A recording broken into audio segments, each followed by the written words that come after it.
Hello, ഇന്ന് ഞാൻ കുറച്ച് ക്ലിഞ്ഞോ പോലത്തെ ഒരു കേസായിട്ടോ വന്നേക്കണേ. എന്താണെന്ന് വെച്ചാൽ എൻ്റെ വളരെ ചെറുപ്പത്തിലെ കല്യാണം കഴിഞ്ഞിട്ട് ആകെ ഞാൻ 2 ദിവസം കല്യാണം കഴിഞ്ഞു എന്ന ലേബലിൽ ജീവിച്ചിട്ടുള്ളൂ. എന്നിട്ട് അത്ര പെട്ടെന്ന് തന്നെ ഡിവോഴ്സായി.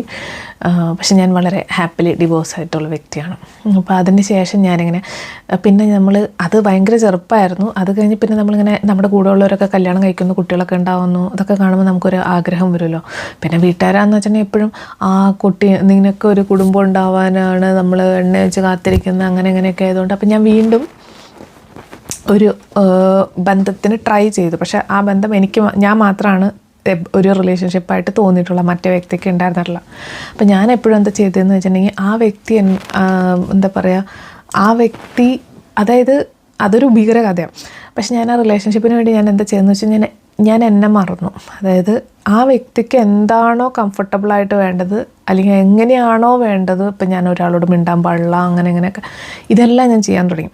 അപ്പോൾ എന്താ വെച്ചാൽ ഇന്നത്തെ ഡിമാൻഡിനേലും ഒരു പടി കൂടുതലായിരിക്കും നാളത്തെ ഡിമാൻഡ്, അങ്ങനെ ആവാൻ തുടങ്ങി. അപ്പോൾ ഞാൻ കുറേയൊക്കെ എത്തുമ്പോൾ ഞാൻ ആളോട് പറയുമായിരുന്നു, എന്താ പറയുക, എനിക്കിത് ഈ ക്ഷമയുടെ നെല്ലിപ്പലക കാണാൻ തുടങ്ങി കേട്ടോ ഞാൻ എന്ന് പറയും. പുള്ളിൻ്റെ അടുത്ത് പറയും, ആ പലകയൊന്ന് താഴ്ത്തി വെച്ചാൽ മതി എന്ന് പറയും.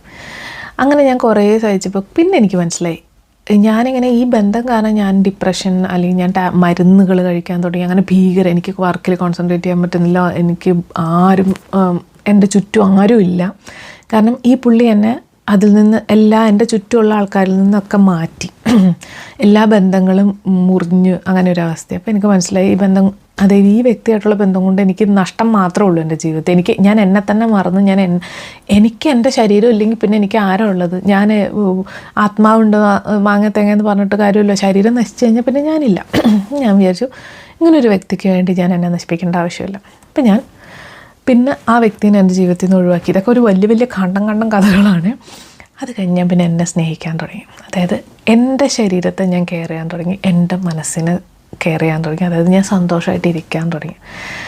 അത് കൊണ്ടുവന്ന മാറ്റം ചില്ലറയല്ല. എൻ്റെ ജീവിതത്തിൽ അതിന് ശേഷം ഉണ്ടായൊരു വ്യത്യാസം എന്ന് പറഞ്ഞാൽ ഭയങ്കര വ്യത്യാസമാണ്. സോ ആരെങ്കിലും ഇങ്ങനെ ഒരു പെട്ടിക്കുള്ളിൽ ശ്വാസം മുട്ടിയിരിക്കുന്ന ഒരവസ്ഥ ഉണ്ടെങ്കിൽ നിങ്ങൾ ആദ്യം ചെയ്യേണ്ടത്, എന്തു അവസ്ഥയായിക്കോട്ടെ, ആ പെട്ടി തുറന്ന് പുറത്ത് വന്ന് ശ്വസിക്കുക. നിങ്ങൾ അനുഭവിക്കുന്ന സുഖമുണ്ടല്ലോ, അതൊരു ഭയങ്കര സുഖമാണ്. അതാണ് നിങ്ങൾക്ക് ജീവിതത്തിൽ വേണ്ടത്. നിങ്ങളെ സ്നേഹിക്കുക. ഞാൻ ചെയ്തൊരു കാര്യമാണ്. അതുകൊണ്ട് ആരും വിഷമിക്കരുത് കേട്ടോ. ആരും മോശമായിട്ട് ചിന്തിക്കാനൊന്നും ഇരിക്കരുത്. നിങ്ങൾക്ക് ശക്തിയുണ്ട്, നിങ്ങൾ പുറത്ത് വന്നാൽ മതി. ഓക്കെ.